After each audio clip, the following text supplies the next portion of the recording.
நேத்து காலையில 7:37 மணிக்கு பிலிப்பைன்ஸ் நாட்டுல நினைச்சு கூட பார்க்க முடியாத அளவுக்கு ஒரு பயங்கரமான பேரிடர் நடந்திருக்கு.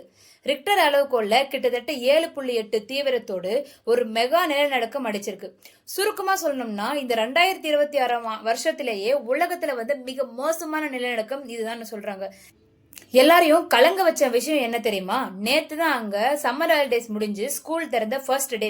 பசங்க எல்லாரும் ஸ்கூல் அசம்பிளில நின்னுகிட்டு இருக்கும் போதே பூமி அதிர ஆரம்பிச்சிருக்கு. கிட்டத்தட்ட 32 லட்சம் மாணவர்கள் இதனால பதறி போயிருக்காங்க. இப்போ வரைக்கும் வந்த அதிகாரப்பூர்வ தகவல் படி 37 பேர் உயிரிழந்திருக்காங்க மற்றும் 490க்கும் மேற்பட்ட மக்களுக்கு பயங்கரமான காயம் ஏற்பட்டிருக்கு. ஜெனரல் சாண்டோஸ் அப்படிங்கிற நகரத்துல தான் பாதிப்பு ரொம்ப அதிகம். அங்க இருக்கிற பெரிய பெரிய பில்டிங்ஸ், ஷாப்பிங் மால்கள் எல்லாம் சீட்டு கட்டு மாதிரி சரிஞ்சு விழுந்திருக்கு. மலை பிரதேசங்கள்ல பயங்கரமான நிலச்சரிவு ஏற்பட்டிருக்கு. அது மட்டும் இல்லாம இந்த நிலநடுக்கம் கடலுக்கு அடியில உருவானதால 1 மீட்டர் உயரத்துக்கு சுனாமி அலைகளும் கரையை மோதி இருக்கு. சரி, இந்த நிலநடுக்கம் நிஜமாவே எப்படி வந்துச்சுன்னு பார்க்கலாமா? புவியியல் முறைப்படி பசிபிக் நெருப்பு வளையம் அப்படின்னு சொல்லப்படுற ஆபத்தான வளையத்துல தான் இந்த நாடு அமைஞ்சிருக்கு.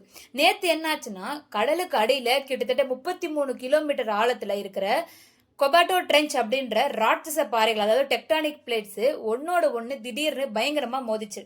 அதனால ரிலீஸ் ஆன ராட்சச ஆற்றல் தான் இந்த 7.8 மெகா அழிவுக்கு காரணம். இப்ப வரைக்கும் அங்க 1100க்கும் மேல நில அதிர்வுகள் வந்துட்டே இருக்கிறதால மக்கள் யாரும் வீட்டுக்கு போக முடியாம வெளியில தங்கியிருக்காங்க.